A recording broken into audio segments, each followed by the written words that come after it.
आपको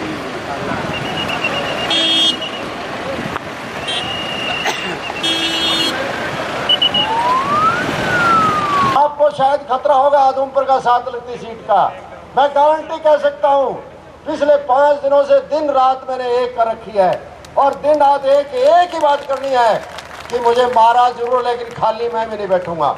और जिस तरह से घायल शेर झपटता है उससे फालतू झपटूंगा और वो भी मनोहर लाल जी की झोली में सीट भी लाके डाल के दूंगा। तो मैं माननीय मुख्यमंत्री महोदय को आप सबके दम पर विश्वास दिलाना चाहता हूं कि जो आपने अब की बार 75 पार का जो एक नारा दिया है नड़वा हल्का, उसमें अपना अहम योगदान देकर के भारी मतों से इन तमाम जितने भी वर्कर साथी आए हुए हैं ये मन बना लिया है। और नड़वा हल्के की जनता ने भी ये मन बना लिया है, क्योंकि जिस तरीके से आपकी कार्यशैली रही है पिछले 5 साल, जिस तरीके से आदरणीय मनोहर लाल जी ने जो राज चलाने का काम किया, सबका साथ सबका विकास, हरियाणा एक हरियाणवी एक का नारा दे करके बिना किसी भेदभाव के, बिना किसी क्षेत्रवाद के समान विकास करवाने का काम किया।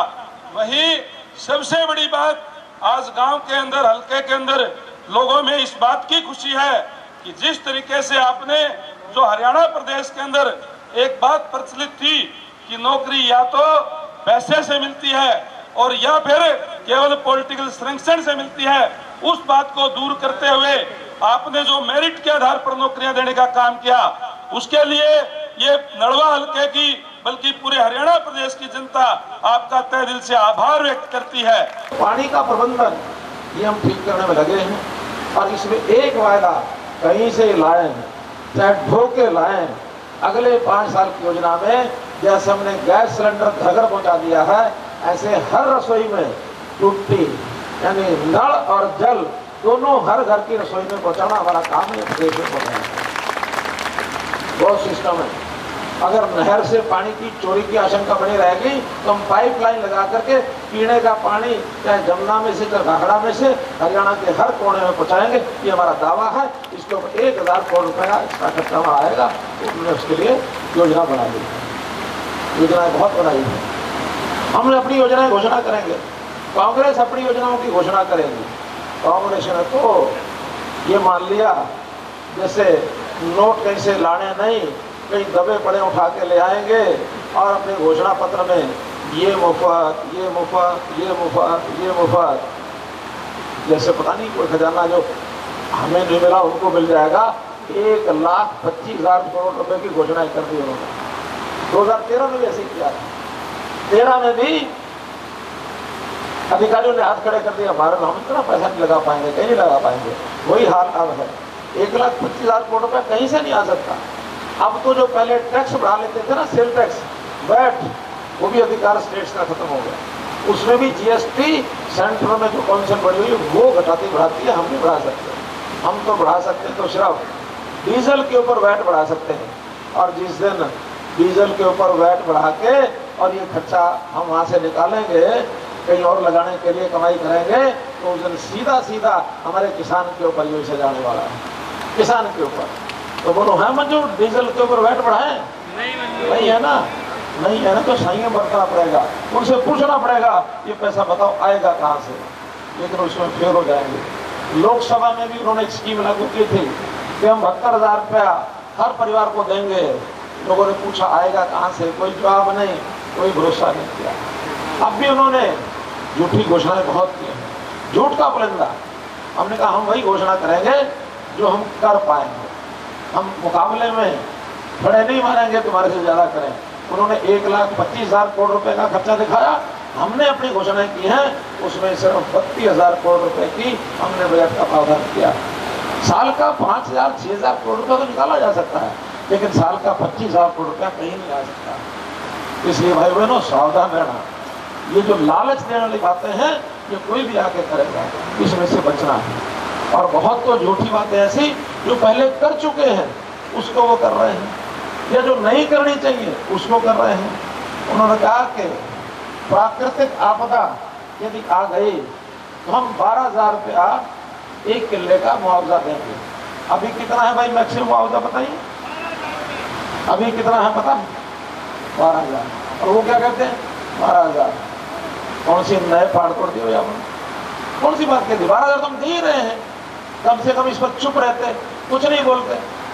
बोलना जरूरी थोड़ी होता हर बात पर। एक दूसरी बात, हमने पिछले दिनों में पंचायतों के चुनाव में कंडीशन लगा दी, क्या कि पंचायतों के मेंबर पढ़े लिखे होंगे, 10वीं पास, 8वीं पास, 5वीं पास।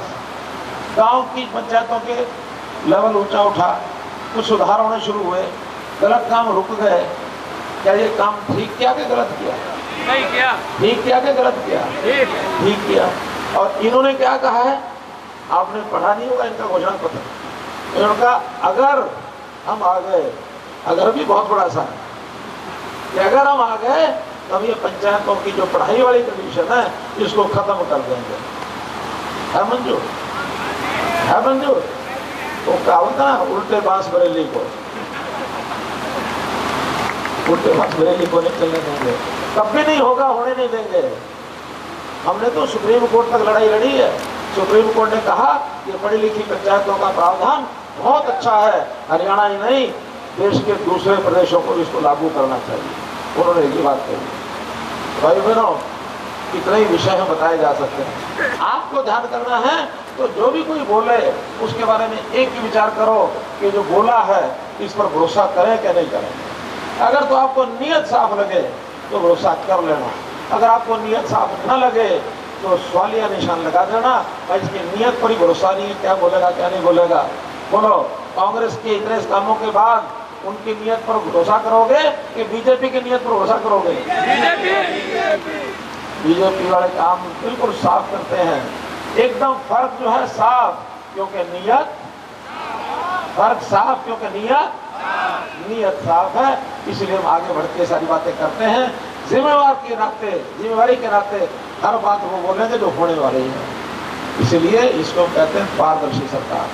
तो आज मेरा निवेदन इतना ही कि हमने जो 75 पार का एक टारगेट तय किया है मंजूर? मंजूर। मंजूर है? अगर 75 पार का हमारा टारगेट मंजूर, तो एक बात सुन लो, उसमें नलवा जरूर।